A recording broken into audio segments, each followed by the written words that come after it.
நன்றி. விஜய் மேலவா, மம்தா மேலவா, விநாயகா மேலவா. நான் கஷ்டப்படும் போதெல்லாம் கூட இருந்தாங்க, இப்பவும் கஷ்டப்பட போறேன். வா கூட இருங்க, சீக்கிரம் வா, டைம் இல்லைன்றாங்க.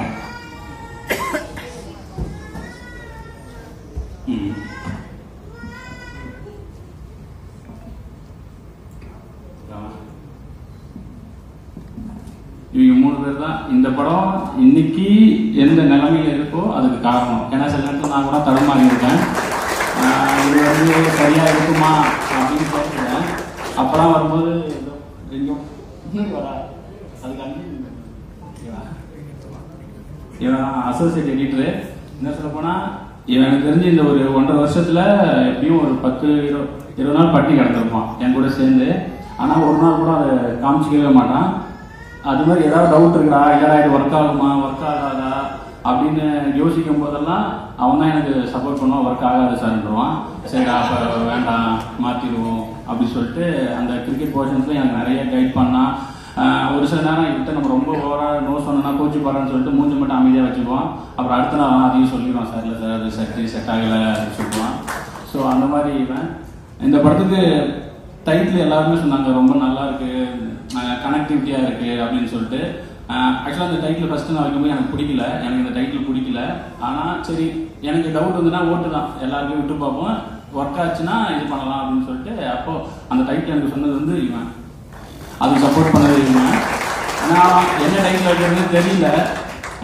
அப்போ வந்து எங்கள் டீம் பேர் வந்து அந்த சர்க்கிளில் ரப்பர் பந்து டீமு, அதாவது அந்த அதை வச்சு ஒரு படம் பண்ண போகிறதுனால ரப்பர் பந்து டீம்னு சொல்லும்போது அவன் தான் சொன்னான் ரப்பர் பந்து நல்லா தானே இருக்குன்னு. அதில் நான் பண்ண ஒரே வேலை ராவுக்கு பதிலாக லா போட்டது மட்டும்தான். ஸோ அந்த கிரெடிட் அவங்களுக்கு தான் போகும். தினேஷ் அண்ணா, இது நான் ஏன் தினேஷ் அண்ணா அப்படின்னா அந்த குழந்தையே நீங்க தான் சார் அப்படின்னு சொல்லி நடிக்க வைக்கிறது வேற, அந்த குழந்தைக்கு அப்பா சார் நீங்க அப்படின்னு சொல்லி நடிக்க வைக்கிறது வேற.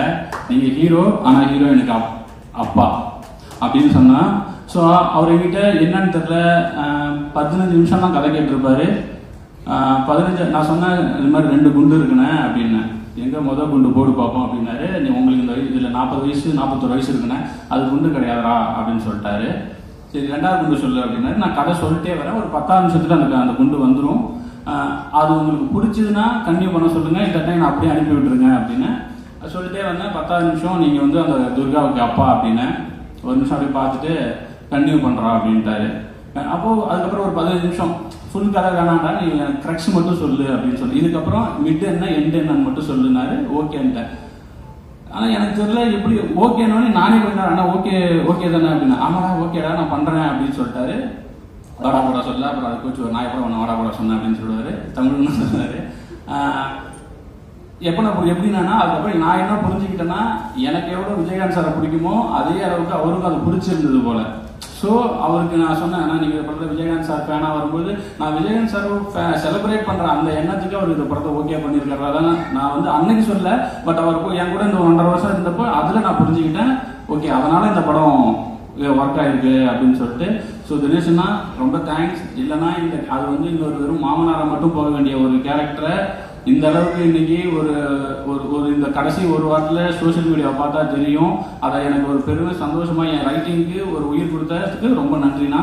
உங்களுக்கு உடம்பு சரியில்லை, அதனால நீங்கள் அவர் என் கூட சுற்ற அந்த தேட்டர் விசிட்லாம் போனதாலும் அவருக்கும் சரி சஞ்சனாவுக்கும் சரி ஏதோ வைரல் ஃபீவர் அந்த மாதிரி ஏதோ ஆகிருக்கு, டயர்ட் ஆயிடுச்சு, அதனால அவங்களால வர முடியல.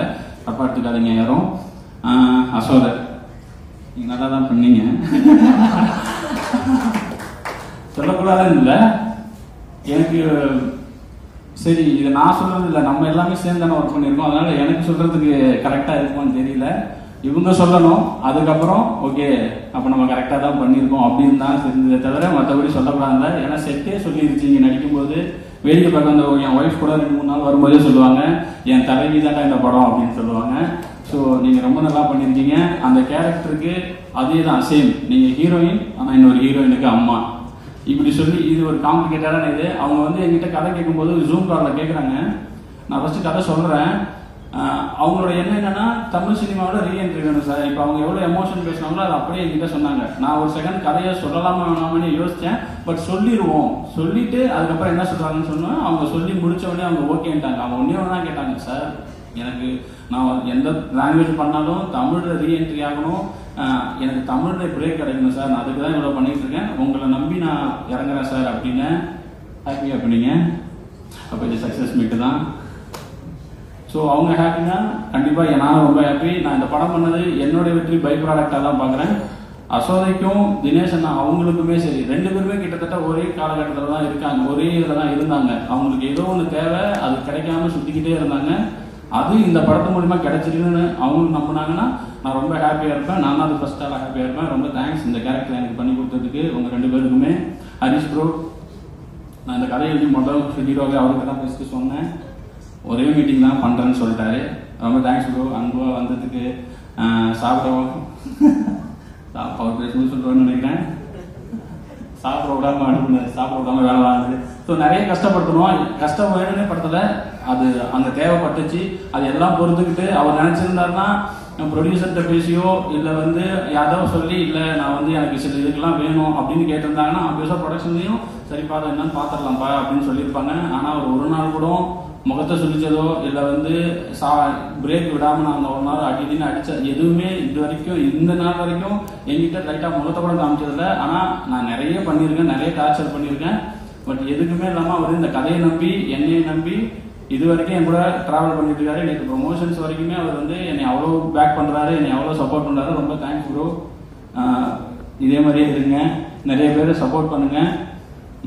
சஞ்சனா அவங்களால வர முடியல, அவங்களும் அந்த கேரக்டருக்கு ரொம்ப நல்லபடியாக பண்ணி கொடுத்தாங்க.